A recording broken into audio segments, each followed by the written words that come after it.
मंच में बैठे सम्मानित पूर्व शिक्षक रामचरण द्विवेदी जी, पूर्व शिक्षक श्री मिथिला प्रसाद तिवारी जी, एडवोकेट राजेश मिश्रा जी, जनपद सदस्य भी हैं,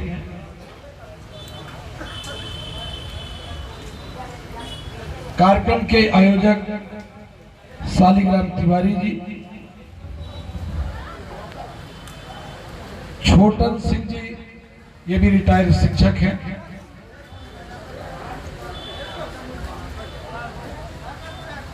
मिथिलेश प्रसाद तिवारी जी, अशोक कुमार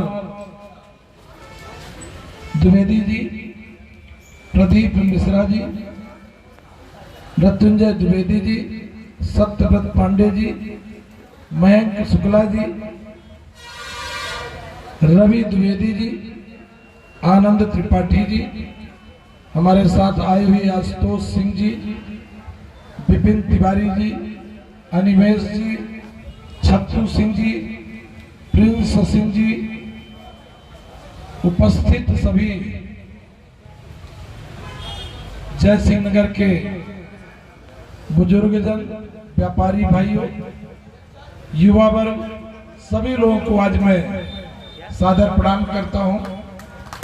ये मेरा सौभाग्य है कि आज जय सिंह नगर में तमाम वरिष्ठ रिटायर्ड शिक्षकों के बीच में मुझे आने का मौका मिला, उनके दर्शन करने का मौका मिला। छोटन सिंह जी जैसे कविता के माध्यम से जो अपनी बातें व्यक्त किए, उसको भी समझने की जरूरत है। और जिस पीड़ा और तकलीफ को लेकर मैं आप लोगों के बीच में एक जन जागरण के रूप में आया हूं, उसको भी कहीं ना कहीं समझने की जरूरत है। लोग ऐसा नहीं है कि अब जान नहीं पा रहे, अब बहुत लोग समझ गए हैं कि विंध्य प्रदेश हमारा पहले होता था, किन शर्तों में विलय किया गया, कैसे किया गया, ये भी एक कुछ बातें हैं, पर मैं सामान्य चर्चा उसमें बताऊंगा कि जब विंध्य का विलय किया गया था तो ये मान के किया गया था कि उस जमाने में छोटे राज्य को बोला गया था कि छोटे राज्य सरवाइव नहीं करेंगे, छोटे राज्यों का विकास नहीं होगा, तो बड़े राज्य में मिला दिया जाए तो राज्य का विकास हो जाएगा। तो जमाना बदल गया। पहले के जमाने में ज्वाइंट फैमिली का जमाना था, एक घर में 4-5 भाई होते थे, एक भाई कमाता था, 4 भाई दोपहर को खाना खा के आराम करते थे, एक भाई से पूरा सब चलता रहता था। अब जमाना बदल गया, अब 4 भाई हैं तो चारों भाई अलग अलग हैं, अपना घर द्वार अलग कर लिए। वो ये भी चाहते हैं कि मेरी पत्नी भी आए तो वो भी कमाने वाली हो, तो हमारा घर और बेहतर ढंग से चलेगा।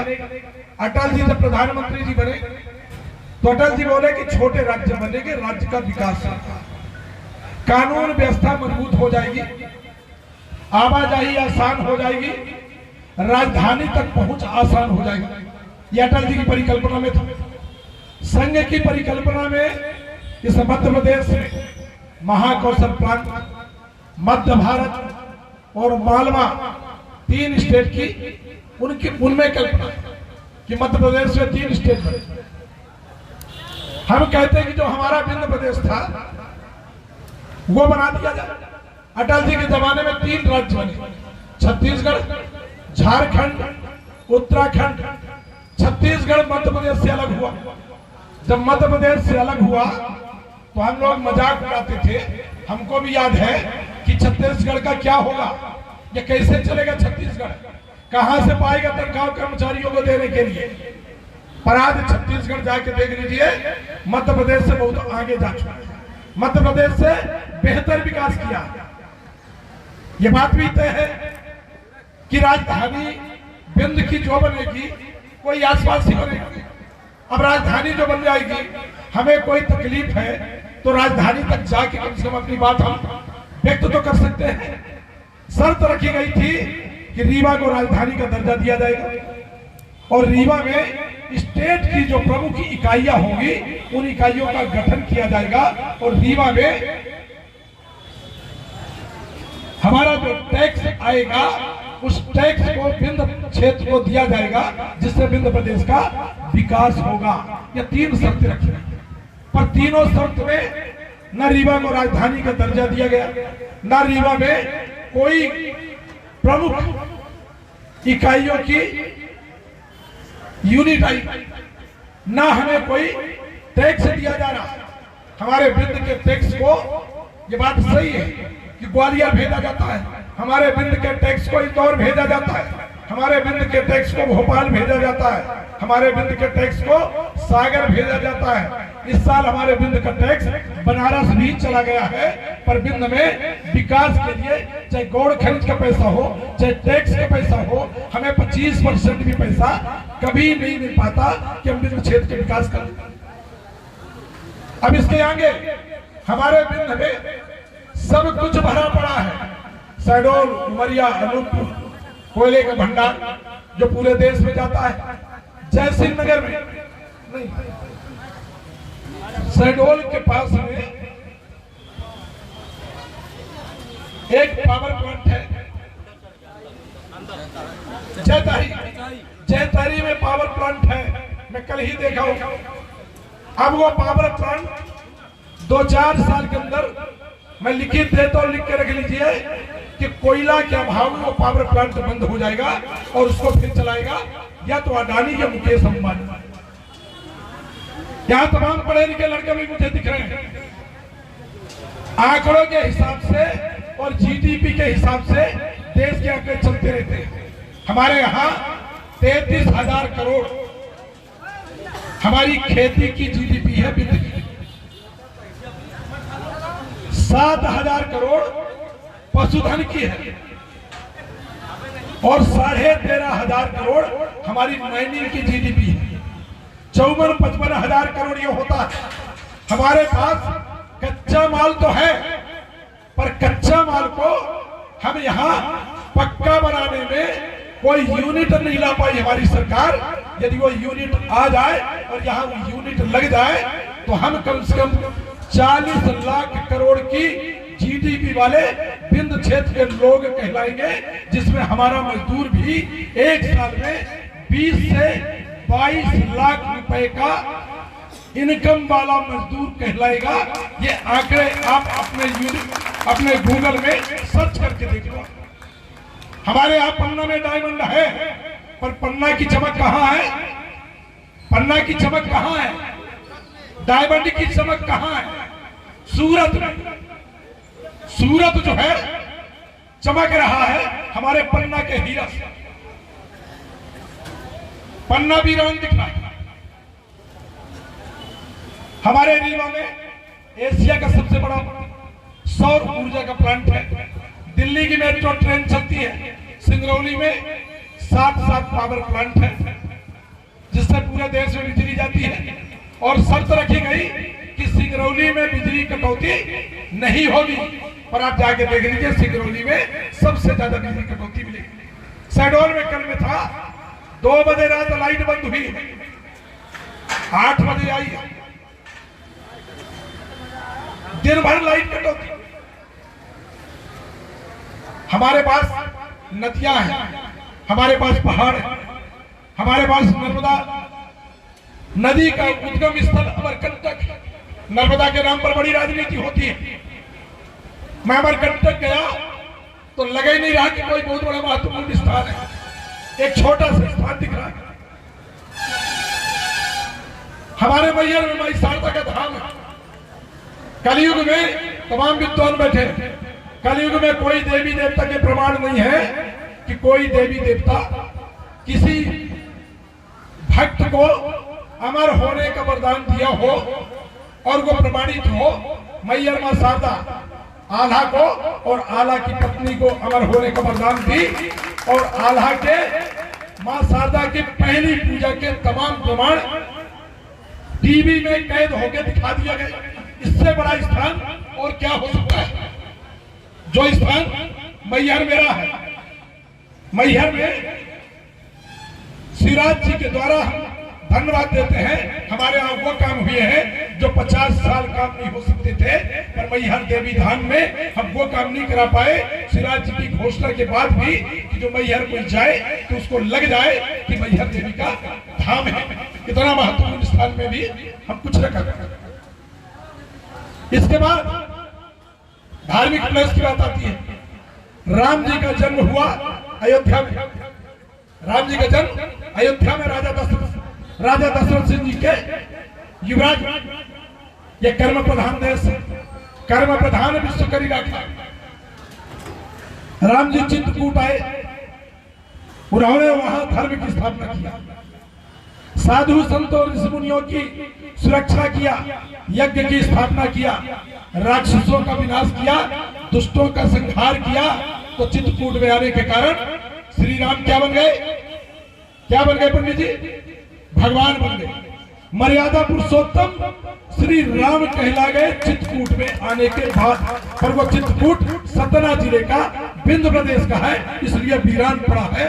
न कोई नेता बोल सकता, न कोई नेता चर्चा कर सकता। नेता तो बेचारे कहलाते हैं, नेता तो पंगु कहलाता है, नेता तो गूंगा होता है, नेता को टिकट की चिंता है, नेता तो दल की चिंता है, नेता तो दल में जीता है और मरता है। नेता कैसे करे, क्या बोले, कौन बोले? हमारे जो साधु संत हैं चित्रकूट में, मैं अमरकंटक में भी संतों से बात किया, पुजारियों से बात किया, अमरकंटक के बारे में भी और चित्रकूट के बारे में। अयोध्या में भव्यतम मंदिर बनने जा रहा है। आप सब लोग भी कुछ न कुछ दिए होंगे। हर आदमी जो जिससे बना वो सब दिया। भव्य मंदिर बनना चाहिए, अंतरराष्ट्रीय धार्मिक प्लेस बनना चाहिए। पर चित्रकूट जहां राम भगवान और मर्यादा पुरुषोत्तम राम कहलाए, उस चित्रकूट को भी उससे बेहतर बनना चाहिए। इस मुहिम में भी मैं लगूंगा, साधु संतों के पास जाऊंगा और इस बात को उठाने का काम करूंगा। हमारा विंध्य हमें मिल जाए तो टूरिज्म और टूरिस्ट के दम पर, टूरिज्म और टूरिस्ट के दम पर जो मोदी जी का सपना है हिंदुस्तान के लिए देखते हैं कि आत्मनिर्भर हिंदुस्तान और समृद्ध हिंदुस्तान बनाएंगे, तो मोदी जी से हम इस मंच के माध्यम से मोदी जी से वादा करते हैं कि मोदी जी हमारा विंध्य हमें लौटा दे, विंध्य का पुनर्निर्माण कर दे, अटल जी के सपने को पूरा कर दे। हम इस विंध्य को आत्मनिर्भर और समृद्ध विंध्य टूरिज्म के दम पर बना के दे देंगे। मैं आप सबसे, समय ज्यादा होता जा रहा है, मैं आप सबसे एक प्रार्थना करूंगा, ये विंध्य बनाएगा कौन? कौन बनाएगा विंध्य? कौन बनाएगा विंध्य? नेता बनाएंगे, नेता बनाएंगे भैया। नेता जो है, जो बड़े बड़े नेता है, हमारे जय सिंह मरावी जी यहाँ से मिले हैं ना, जय सिंह जी है, बड़े नेता हैं, अच्छे नेता है, बेचारे सीधे साधे हैं, सब कुछ है। जब बड़े बड़े लोग नहीं बोल पा रहे तो बेचारे क्या बोले? यहाँ तो बड़े बड़े दिग्गज नेता भरे पड़े हैं। हमारा विंध्य बन जाए, यदि हमारे विंध्य के पूरे नेता भारतीय जनता पार्टी की, कांग्रेस के जमाने में ये प्रस्ताव पारित हुआ विंध्य को बनाने का, कांग्रेस के जमाने में प्रस्ताव पारित हुआ, और अटल जी का एजेंडा था छोटे राज्य, भारतीय जनता पार्टी का एजेंडा है छोटे राज्य, संघ की परिकल्पना है छोटे राज्य। तो इस राज्य को बनाने में तकलीफ का, और हमारे भारतीय जनता पार्टी के जितने भी लीडर हैं, विधायक है, सांसद है, सबको मैं प्रणाम करता हूं, निवेदन करता हूं। मैं भी भारतीय जनता पार्टी का एमएलए हूं, कोई भी दूसरे दल का एमएलए थोड़ी हूं। मेरा सबसे निवेदन है, हिम्मत कर लो, जिगर कर लो। अभी गुरुजी बोल रहे थे कि जननी जन्मभूमि से स्वर्गादपि करिए, यही ना गुरुजी? हमारी माँ और जन्मभूमि स्वर्ग से भी बड़ी महत्वपूर्ण है। हम राजनीति करें, धंधा व्यापार करें, पर जननी जन्मभूमि के लिए भी हमारी कहीं न कहीं जिम्मेदारी तो है। इसीलिए इस अभियान में मैं निकल गया हूं। हमारे स्पीकर साहब गिरीश गौतम जी एक निर्देश दिए कि एक आदमी का आंदोलन नहीं होना चाहिए। कोई एक आदमी का आंदोलन हो भी नहीं सकता। एक आदमी की मांग से कोई विंध्य प्रदेश बन जाएगा? एक आदमी से बन जाएगा। हमें निर्देश दिए कि इसको जाओ जन जागरण अभियान बनाओ, लोगों को जागरूक करो, लोगों को जागृत करो। उनके निर्देश का पालन करते हुए 2 तारीख से मैयर माई शारदा को प्रणाम किया और 2 तारीख को चला नर्मदा नदी गया, मैया को प्रणाम किया कि हे मैया, हमारे भारतीय जनता पार्टी के तमाम नेताओं को सद्बुद्धि दे दो कि अटल जी को न भूलें, अटल जी को न भूलें। भारतीय जनता पार्टी के पितृ पुरुष हैं, उनके सपनों को न नकारें, उनके सपनों को पूरा करें छोटा राज्य बनाने का। और मोदी जी से प्रार्थना करते हैं कि मोदी जी, भारतीय जनता पार्टी के एजेंडे में है यदि हिंदुस्तान में एक भी स्टेट बनता है तो हमारा बिंद हमें लौटा दो, बिंदु प्रदेश हमारा बना दो। मैं सभी लोगों से प्रार्थना करता हूं कि आप लोग जागरूक हो जाए, जागृत हो जाए, ये समझे कि हमारा बिंदु बनेगा तो हमारे यहाँ का एक एक आदमी, चाहे किसान हो, हमारा प्रदेश यदि बन जाए, किसान को खाद नहीं मिल पाता, किसान को बिजली नहीं मिल पाती, किसान खाद ब्लैकमेल में खरीदता है, बिजली का समय आएगा तो सिंचाई में बिजली मिलेगी नहीं, खाद मिलेगा नहीं, किसान कहां से पनप पाएगा? यदि हमारे यहाँ का कोई मुख्यमंत्री होगा, हमारे यहाँ कोई राजधानी होगी, तो हम तो सक्षम है बिजली में, हमें कहीं बिजली लेने की जरूरत थोड़ी पड़ेगी। हम तो मुफ्त में भी बिजली बांटते हैं इस पूरे बिंद में, तब भी हम बिजली बेचते रहेंगे, दुनिया में बेचते रहेंगे और यहाँ मुफ्त में भी बांट देंगे। मेरा सभी लोगों से आग्रह निवेदन है, सब कुछ यहाँ भरा पड़ा है, किसी चीज की कमी नहीं है, सिर्फ थोड़ी मनोबल बनाने की जरूरत है। हमारा जो गरीब वर्ग है, मजदूर वर्ग है, 1 रुपया किलो गेहूं, 1 रुपया चावल के कारण वोट देके सरकारें बनाता जा रहा है। कब से 1 रुपया किलो गेहूं, 1 रुपया किलो चावल, वो राशन कार्ड बना दिया, वो गरीब आदमी समझता नहीं बेचारा, राशन कार्ड बना दिया, गरीबी रेखा कार्ड बना दिया, नेतन के आगे पीछे भटक कोर्ट कचहरी में चक्कर काटा तहसीलदार के, जितना पैसा कार्ड बनवाने में लग जाता है उतने पैसा में 1 साल का गल्ला खरीद के आदमी अपने घर में रख सकता है। एक आदमी का 5 किलो गल्ला, वो गल्ला का तौल हो जाए तो 3 से 3.5 किलो मिली, 2 किलो गल्ला गाय। ये कब तक सरकार चलेगी? कब तक झूठ में ये सरकार चलेगी? हमारे मुख्यमंत्री जी, अब ये बातें मैं करता हूं तो बहुतों को लगता है कि मैं पार्टी के विरोध में जा रहा हूं। मैं गोपनीय रूप में बैठ कर भी पार्टी के नेताओं को बोलता हूं, कितना झूठ न बोलिए, इतना झूठ ये पाप का घड़ा सर्वनाश कर दिया। पूरे प्रदेश में भांजे और भांजियों, मेरे भांजे और मेरे भांजियों, पढ़ाई करो, लिखाई करो, मामा है, अरे मामा है, खेत बाड़ी गिरवी रख दो, गारंटी मामा की। अब खेत बाड़ी गिरवी रख के आदमी पढ़ा तो नहीं, पढ़ाई के बाद सर्टिफिकेट ले मांग रहा है, नौकरी के कहूं जुगाड़ नहीं, अब वो कर्जा मामा दे कि मामा बेटा के बाप, कर्जा तो पिता जी दे है ना, मामा तो नहीं था इसको करना। ये कब तक झूठ चलेगा? मेरा सभी लोगों से निवेदन है, 230 विधानसभा का ये क्षेत्र है, मध्य प्रदेश है, ये बहुत बड़ा क्षेत्र है, मुख्यमंत्री की पहुंच के बाहर है, मुख्यमंत्री की जानकारी से बाहर है। प्रदेश बनना चाहिए और बिंद प्रदेश बनना चाहिए। बिंद प्रदेश हमारा था, वो बनेगा और वो बनेगा आप सबकी ताकत से। नेता जो है धंधे वाले लोग होते हैं, मैं सामान्य लोगों की बातें नहीं करता, जो बेचारे हैं वो तो जो बनता है सब बेहतर करते रहते हैं, पर जो बड़े नेताओं की बातें हैं सब धंधा में लिप्त हो जाते हैं, सब धंधा और रोजगारी करते हैं। ये करेंगे अब आप लोग बिंदु प्रदेश बनाने का काम, और वो होगा कैसे? हमारे जय सिंह मरावी भाई भैया, आप लोग उनके पास भी जाइए, निवेदन कीजिए, मंत्री थे, पूर्व मंत्री हैं, जाके बोलिए कि मंत्री जी, विधायक जी, आपका ये क्षेत्र है, वोट हम लोग देते हैं, हम लोग वोट देके आपको विधायक बनाते हैं। दल विधायक बनाती है कि वोटर विधायक बनाता है? वोटर विधायक बनाते हैं ना, वोटर विधायक बनाते ना, हम ही कहे चिंता नहीं है। मैं भी तो मैयर से, हमारे मैयर के बैठे भैया है ही ना, आपके यहाँ दुकान चला रहे, काय का दुकान चला रहा था, कपड़े की दुकान चला रहे हमारे मैयर के। 4 बार मैयर के लोगों ने मुझे आशीर्वाद दिया, मुझे न टिकट की चिंता, न दल की चिंता, न मैं टिकट की परवाह करता, न सरकार की परवाह करता। मैं मध्य प्रदेश में कोई धंधा व्यापार करता नहीं हूं कि कोई सरकार मेरा कुछ कर ले।